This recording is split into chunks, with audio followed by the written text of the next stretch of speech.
Hey guys, this is James. And this is Denny from TeaDB, and I don't even know what number we're on. 38. 38. Yeah. Wow. Yep. We're getting to our middle age. What are we going to do when we hit 50?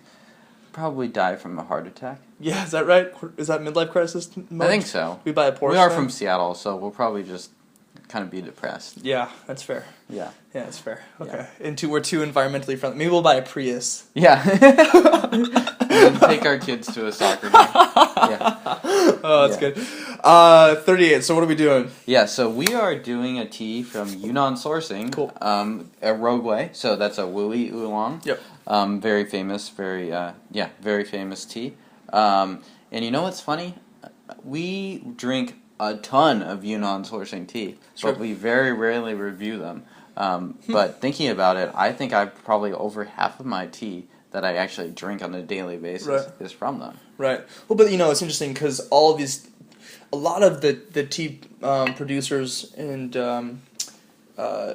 tea vendors, Yunnan Sourcing is sort of unique in that way because they're providing a whole bunch of other people's teas, specifically pu'er, to you. But they also have their own tea as well. So. Yep. Yeah. So Scott, over the years, who is the owner of Yunnan Sourcing, has begun to produce his own pu'er tea, which is also very good, I might add. Yeah. So most of what we drink from them is pu'ers, but they also do offer other teas, oolongs and green and white teas from Yunnan. And this is a oolong tea, a Wui oolong tea, so it's not actually from Oolong. And yeah, so why don't we get going? Let's do it.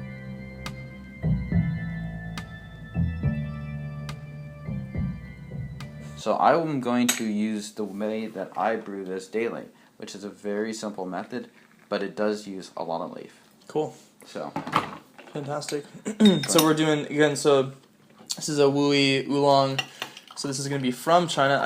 These gaiwans are just tough today. It's the curse of the tough gaiwan today. I thought we just drank too much Who tea knows? already. Sweet I'm Lord. scared. I want to switch to an Yixing pot now. My hands. I have been drinking a lot of it, actually, out of a lot of Yixing. Maybe that's why my skills are weakening. I know. I actually found that happened to me. I started using Yixing for a while, and I was like, I don't want to use a gaiwan right now because I'm worried I am literally going to hurt myself. So you're going to fill this bad boy up just a ton. Yep. With these twisted oolongs, they perform quite well like this. So that's going to be even Oriental Beauty. It's going to be almost all of your wuis. I've never ever experienced a rolled wui tea. Excuse me. No, Wui is the original oolong, the OG oolong, Yep. and it's Holy usually smokes. produced in this way. So Usually I just fill that gaiwan to about 3/4 full. If you are a crazy man, you can go even more. And I will just be using flash brews. cool. We'll be giving this a rinse though, so Yep. cross your fingers. Hope I don't kill myself on this one. And the reason that you can fill the gaiwan up so much with a tea like this compared to a rolled oolong is that the tea leaves themselves are already sort of expanded. So they're going to absorb a lot of moisture and expand a little bit more, no doubt. Look at how deep the color is on that. They're really clear looking, actually. I was expecting a little bit more sediment. But yeah, this style of brewing is definitely preferred for, yes, just that good wooey smell, minerals, and wonderful. Anyway, this style of brewing is preferred, I'd say, for teas like this. Yep. Using boiling water. I would not brew this for longer than just basically as fast as the water hits the flash gaiwan. brews. Yeah. Especially if you're using this much tea. Yeah. And this is kind of how I brew pu'er tea as well. So yeah, it's a very similar method. And yeah, so Cool. we are going to have a look. So Rou Gui literally stands for cassia bark, and cassia is a very similar word in Chinese to cinnamon.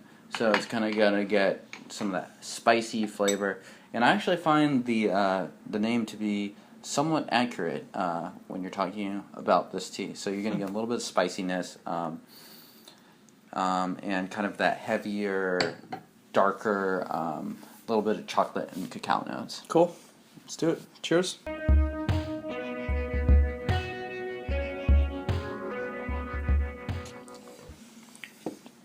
So it's a little bit bitter, for sure.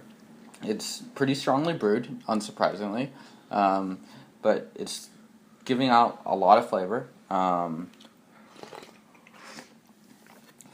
of those just classic roasted oolong flavors are coming out straight to the forefront. But I'm also getting that really nice mineral-y complexity. Yep. Yeah. Minerals. There's this interesting distant sweetness to it compared to the teas we were drinking earlier today. I mean, last week and the week before. Which were Taiwanese high mountain oolongs. So the sweetness is a very different sense of sweetness. For sure. Yeah. But this is quite nice, quite lovely. And this is on a day like today where it's 5:19 and it is pitch black outside. This is a perfect tea. Yep, it is.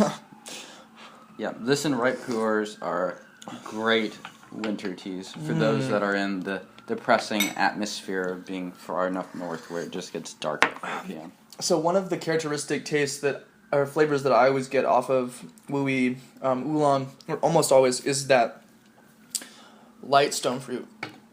And so peaches, plums, even those sort of flavors. Totally. Yep. Peaches, it does, like you were saying earlier, have a bit of more of a mineral-y taste than, for example, a high mountain green oolong. And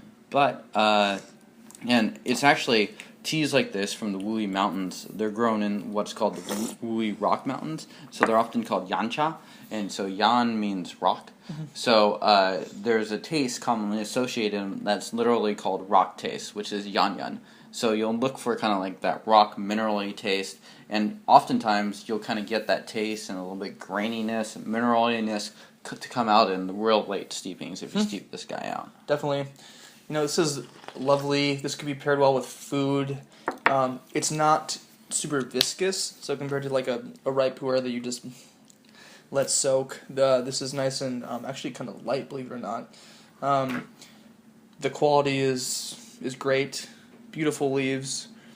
Have this like kind of deep red, green color from the roast. Yep, really and of course this is in the same family as Da Hong Pao, Big Red Robe, so you're going to kind of get that, a little bit of that characteristic red color coming out. Why do you think it is that Wuis in general are appealing to you right now? I'm not sure. For me, I also find them to be kind of warming. I think the roastiness in particular is just really, really nice at this time of year. But I do enjoy Wuis in the summertime too, but like this time of year, I could just go all day with Wui Oolongs. Oh, man. This tea also performs very well Grandpa style. I can see that. I actually did that last night with my girlfriend. Just tossed some leaves in into a big old coffee mug and had at it. And very tasty. Tea first and then process and technique second. So definitely. Yep. The aroma on this is incredible. And actually, so I'm going to drink this quickly and then smell it again. But the cup aroma is really nice. Much sweeter than the taste of it is. Definitely. Yeah, interestingly. And actually, I totally agree with you that the first steeping we did had a little bit of a bitter front to it, but I'm not getting that anymore. Yep. Yeah. I don't know. Yeah, I think for this tea, I find that it definitely evolves pretty quickly, and you can't get all that many steeps out of Wui teas in general, especially compared to some Taiwanese high mountain oolongs and stuff like that. But in general, the flavor changes very quickly, and you're going to get a lot of flavor on the front end for the first couple steeps, and then it's going to slowly die down. So usually what I'll do is I'll do flash brews until it really starts to lose a lot of that flavor. Then I'll add 10 seconds, I'll add 15 seconds, and maybe go up to a full minute. If you don't like those later steeps, then just your session is done, and you should move on. Yeah, I mean, if you're really trying to pinch pennies and get more tea for your buck, what you can do is do maybe like 3 or 4 or even 5 hot steepings. Pull them, take the leaves, throw them in a glass, throw them in the fridge covered up, and you'll have a really lovely, really balanced iced tea. Yep. And if you're looking for a budget kind of winter tea, this is good, but I'd really recommend you look at ripe pu'ers. I think those do tend to go a lot cheaper as far as just getting something that's functional and good. because you do end up going through a lot of leaf pretty quickly if you do use this method. Oh man, the sweetness of the smell off of the cup is just insane. I have to say, the aroma on this is just incredible. Yep, and these teas can be. Scott is great at pricing his teas very close to the source, so they're going to be relatively cheap compared to other producers. So I think this one is like $7 for 50 grams, so really not bad. You're talking about $3 or $4 an ounce. Yeah. Especially when last couple episodes we're talking about like teas that are up to $25 an ounce. So you can get a lot of this for a pretty reasonable price. Yeah, no doubt. Wonderful daily drinker. Perfect for this time of year, wherever you are. Well, it depends on where you are, I suppose. Yep. If you're in Australia, Hawaii, yeah. I don't know what you do out there. Yeah, I think it's summertime or something out there. It's crazy. But yeah, this is wonderful. Perfect kind of, this is a daily drinker, like I said, so kind of middle of the road in terms of price to quality ratio, I'd say. So it's great. It's like a very affordable tea to drink on the regular. Yeah. Yeah. You can definitely go a little bit lower for, specifically look at shui xians if you're looking for a budget woo. I'm stealing more. Look at this. But yeah, no, I love this tea. I think it's a very, very good tea for the price you're paying. Fantastic. So where can people find out more about this tea? TeaDB.org, actually. Check us out. We're a great website, and a lot of information about Oolong teas. We do have more information about Taiwanese Oolong than we do about mainland Chinese Oolong tea, but nevertheless, still really, really tasty, really great information. And this is really tasty. I'm totally on the tea right now.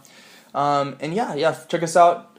Subscribe to our YouTube channel if you like what we're doing, and if not, then go away. Get out of here. Crazy. Why'd you watch the whole episode? Crazy. Get out. Get out. Crazy people. And check out Scott over at Yunnan Sourcing. Please do, and I would recommend anyone that does want to order from his Chinese website to just be very patient. It's not his fault. It's international shipping's fault. So that's an issue. But if you do want something a little bit more immediate, go ahead and check out his US website.